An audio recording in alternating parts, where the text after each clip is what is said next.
নমস্কার বন্ধুরা, মাই পাকশালাতে সবাইকে স্বাগতম। সবারই পছন্দের ইলিশ মাছের রেসিপি নিয়ে আজ হাজির হয়েছি। আজকের রেসিপি সর্ষে ইলিশ। এটা বানানো ভীষণ সহজ, সকলেই ভালো বানাতে পারেন। তবে আমি কিভাবে বানিয়েছি এটাই আপনাদের সঙ্গে শেয়ার করব। আসুন দেখে নেওয়া যাক আজকের রেসিপি। সর্ষে ইলিশ বানানোর জন্য নিয়েছি 7 পিস ইলিশ মাছ।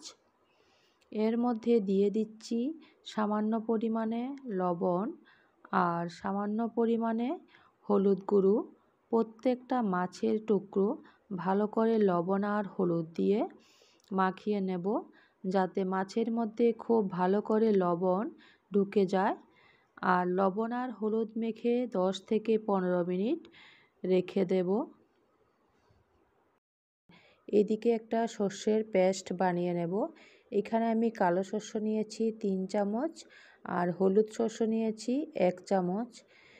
শুকনো অবস্থাতে একবার মিক্সিং করে নেব। এই বাটাটা আপনারা শিল পাটাতেও বেটে নিতে পারেন। এবার দেখুন এইরকমভাবে হয়েছে, গুঁড়ো হয়েছে। এবার এখানে দিয়ে দেব আন্দাজ মতো লবণ আর দেব 4টি কাঁচা লঙ্কা। আপনারা যেই রকম ঝাল পছন্দ করেন সেই রকমভাবে কাঁচা লঙ্কাটা দিয়ে দেবেন। এবার অল্প পরিমাণে জল দিয়ে ভালো করে একটা মিহি পেস্ট তৈরি করে রেখে দেব। সর্ষে বাটার সময় কাঁচা লঙ্কার লবণ দিলে আর তেতো হয় না। এদিকে কড়াইতে তেল গরম হয়ে গেছে, দিয়ে দিয়েছি 1/2 চামচ কালো জিরে, 3 থেকে 4টি কাঁচা লঙ্কা চিড়ে দিয়েছি। 1/2 চামচ দেব কাশ্মীরি লাল লঙ্কার গুঁড়ো আর 1/2 চামচ দেব হলুদ গুঁড়ো। এইভাবে 30 থেকে 40 সেকেন্ড মশলাটা ভেজে তারপরে জল দিয়ে দেব। তেলের মধ্যে হলুদ আর লঙ্কার গুঁড়ো দিলে ঝোলের রঙটা ভীষণই সুন্দর হয়। এভাবে পরিমাণ মতো জল দিয়ে দিচ্ছি। 2 থেকে 3 মিনিট ধরে জল ফুটিয়ে নেব। এবার একটি একটি করে ইলিশ মাছের পিস ঝোলের মধ্যে দিয়ে দেব।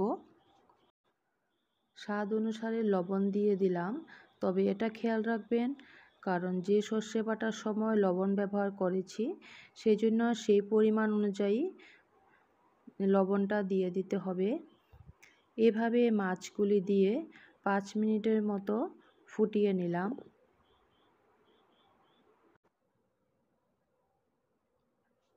এবার সর্ষে বাটা দিয়ে দিলাম। সর্ষে বাটা দিয়ে গ্যাসের ফ্লেমটাকে মিডিয়াম রেখে দেব। এই অবস্থায় হালকা করে মাছগুলিকে নাড়াচাড়া করে দেব যাতে ভেঙে না যায়। সর্ষে বাটা দিয়ে এখানে 4 থেকে 5 মিনিটের মতো ঝোলটা ফুটতে দেব। এখানে হাফ পরিমাণে দিয়ে দেব হলুদ গুঁড়ো। এখানে মনে হয় যে আর একটু হলুদ গুঁড়ো লাগবে, আপনাদের যদি প্রয়োজন না হয় তাহলে দেবেন না। অনেকে আবার এরকমই খেতে পছন্দ করে। এভাবে 2 থেকে 3টি আরও কাঁচা লঙ্কা দিয়ে ঢাকা দিয়ে দেব। গ্যাসের ফ্লেমটাকে মিডিয়াম পরিমাণে রেখে দেব। এবার ঢাকা খুলে নিয়েছি। মোটামুটি মাছ সিদ্ধ হয়ে গেছে। এবার হালকা করে একটু উল্টে দেব। সবশেষে একটা উপকরণ আমি অ্যাড করব। দিয়ে দিচ্ছি 1 চা চামচ সর্ষের তেল। কাঁচা সর্ষের তেল দিলে সর্ষে ইলিশের গন্ধটা ভীষণ ভালো হয়। ভালো করে মিশিয়ে দিয়ে আবারও ঢাকা দিয়ে 5 মিনিট স্ট্যান্ডিং টাইমে রেখে দেব। রেসিপিটা কেমন লাগলো অবশ্যই জানাবেন। যদি ভালো লেগে থাকে আপনারাও ঠিক একইভাবে একবার সর্ষে ইলিশ বানিয়ে দেখতে পারেন। আমার চ্যানেল যদি নতুন বন্ধু হয়ে থাকেন চ্যানেলটা সাবস্ক্রাইব করার অনুরোধ রইল।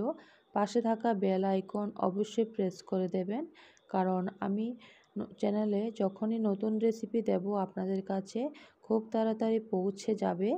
আজকে তাহলে এই পর্যন্তই। আবার হাজির হয়ে যাব অন্য কোনো রেসিপি নিয়ে। ভালো থাকবেন, সুস্থ থাকবেন। ধন্যবাদ।